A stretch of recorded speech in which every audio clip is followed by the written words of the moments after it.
आखिर कितना शक्तिशाली था जरासंध, जिसके कारण श्री कृष्ण को भी मथुरा छोड़कर द्वारका जाना पड़ा।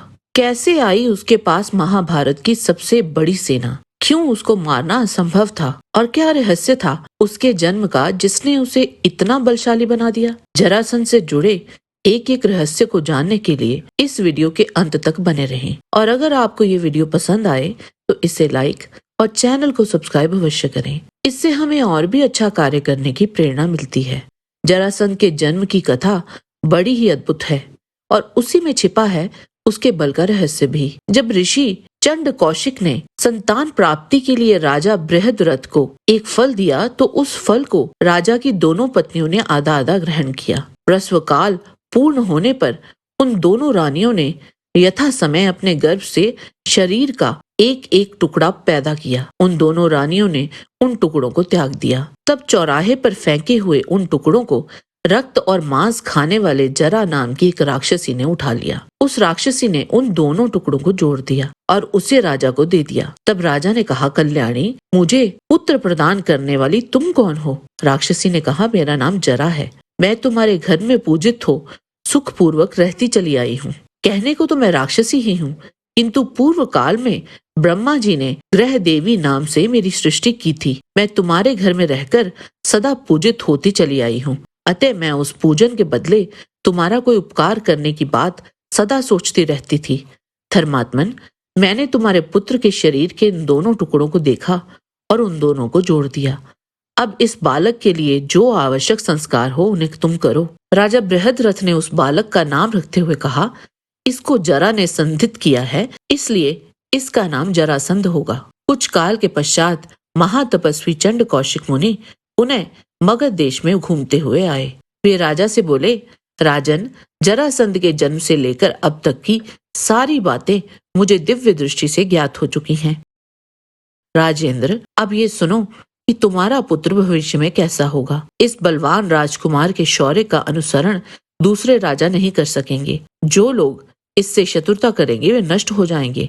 देवताओं के छोड़े हुए अस्त्र शस्त्र भी इसे चोट नहीं पहुंचा सकेंगे। ये समस्त राजाओं की संग्रहित संपदाओं को अपने अधिकार में कर लेगा। ये मगधराज संपूर्ण लोकों में अत्यंत बलवान होगा और महादेव रुद्र की आराधना करके उनका प्रत्यक्ष दर्शन प्राप्त करेगा। राजधानी में प्रवेश करके मगध नरेश बृहद्रथ ने उसी समय जरासंध का राज्याभिषेक कर दिया। जरासंध का अभिषेक हो जाने पर महाराज बृहद्रथ अपनी दोनों पत्नियों के साथ तपोवन में चले गए। इधर जरासंध भी चंड कौशिक मुनि के कथा अनुसार भगवान शंकर से सारा वरदान पाकर राज्य की रक्षा करने लगा। जरासंध के 4 पुत्र थे, सोम, सहदेव, तूर्य और श्रुतशु, तथा उनकी 2 कन्याएं भी थी, अस्ति और प्राप्ति। उन दोनों कन्याओं का विवाह उसने कंस से कर दिया। कंस की मृत्यु के बाद उसकी दोनों रानियां अस्ति और प्राप्ति बहुत दुखी होकर अपने पिता मगधराज जरासंध के पास गईं। पुत्रियों की विधवा अवस्था देखकर पहले तो जरासंध शोक में डूबा, लेकिन फिर क्रोध से जल उठा। उसने प्रण लिया कि अब मैं एक भी यदुवंशी को जीवित नहीं छोड़ूंगा। श्री कृष्ण के द्वारा अपने दामाद राजा कंस के मारे जाने पर श्री कृष्ण के साथ उसका वैर बहुत बढ़ गया। इसी वैर के कारण बलवान मगधराज ने अपनी गदा को घुमाकर गिरिव्रज से मथुरा की ओर फेंका। वह उत्तम गदा 99 योजन दूर मथुरा में जाकर गिरी। मथुरा के समीप वह स्थान जहां गदा गिरी थी गदावसान के नाम से विख्यात हुआ। उसने 23 अक्षौणी सेना के साथ मथुरा पर चढ़ाई कर दी। श्री कृष्ण ने देखा ये तो समुद्र जैसी विशाल सेना है, लेकिन उन्होंने सोचा ये तो अच्छा हुआ, पृथ्वी का सारा भार खुद मेरे पास चलकर आया है। फिर वे बोले, जरासंध को अभी नहीं मारना चाहिए, वह बार बार सेना लाएगा और धीरे धीरे मैं पृथ्वी का सारा भार हल्का कर दूंगा। श्री कृष्ण ने बलराम जी से कहा, भैया आइए इस विशाल सेना का संहार करें। दोनों भाई थोड़ी ही सेना के साथ रथ पर सवार होकर चले। जरासंध ने ताना मारा, हे कृष्ण, तू अभी बच्चा है, तू भाग जा। बलराम, अगर स्वर्ग की लालसा है तो युद्ध कर।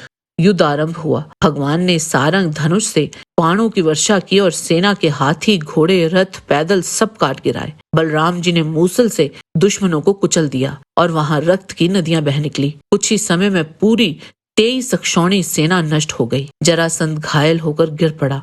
बलराम जी ने उसे पकड़ लिया और जैसे उन्होंने जरासंध को मारने का प्रयास किया तभी वहां आकाशवाणी हुई कि इसका वध भीमसेन के हाथों लिखा है।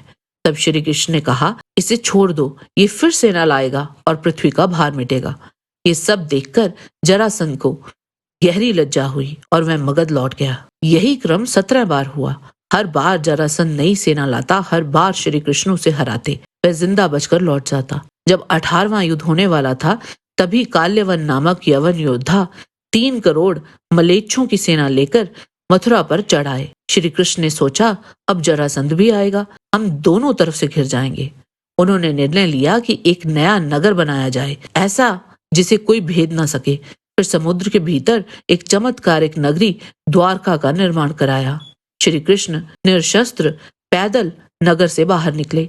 काल्यवन ने सोचा यही वासुदेव है और बिना अस्त्र के उसका पीछा करने लगा। श्री कृष्ण उसे दौड़ाते हुए मुचुकुंद ऋषि की गुफा तक ले गए। अंदर मुचुकुंद सो रहे थे। काल्यवन ने सोचा ये वही है और गलती से मुचुकुंद को लात मार दी।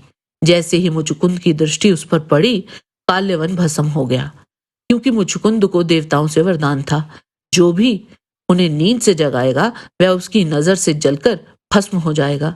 इस तरह श्री कृष्ण ने एक और बड़े शत्रु का अंत कर दिया और वो भी बिना युद्ध के। जरासंध के शक्तिशाली साम्राज्य का पता इस बात से ही लग जाता है कि श्री कृष्ण युधिष्ठिर से कहते हैं कि जब तक महाबली जरासंध जीवित है तब तक आप राजसूय यज्ञ पूर्ण नहीं कर सकते।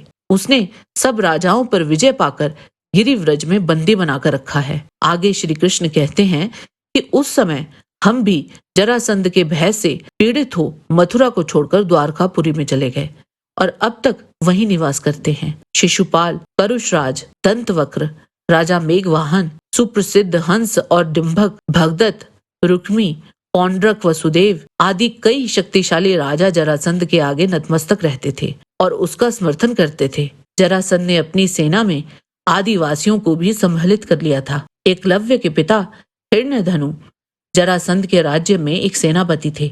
महाभारत के सभा पर्व अध्याय 20 के अनुसार युधिष्ठिर को जरासंध के बारे में बताकर श्री कृष्ण, अर्जुन और भीमसेन मगधराज जरासंध से भिड़ने के लिए उसकी राजधानी की ओर चल दिए। उसके नगर पहुंचकर श्री कृष्ण ने पूछा, राजन, हम तीनों में से किस एक व्यक्ति के साथ युद्ध करने के लिए तुम्हारे मन में उत्साह हो रहा है?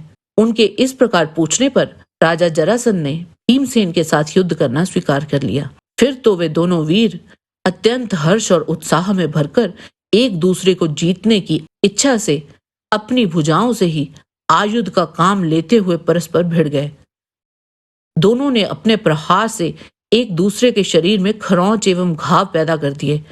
कार्तिक मास के पहले दिन उन दोनों का युद्ध प्रारंभ हुआ और दिन रात बिना खाए पिए अविराम गति से चलता रहा। उन महात्माओं का वे युद्ध उसी रूप में त्रयोदशी तक होता रहा। चतुर्दशी की रात में जरासंध कलेश से थककर युद्ध से निवृत्त सा होने लगा।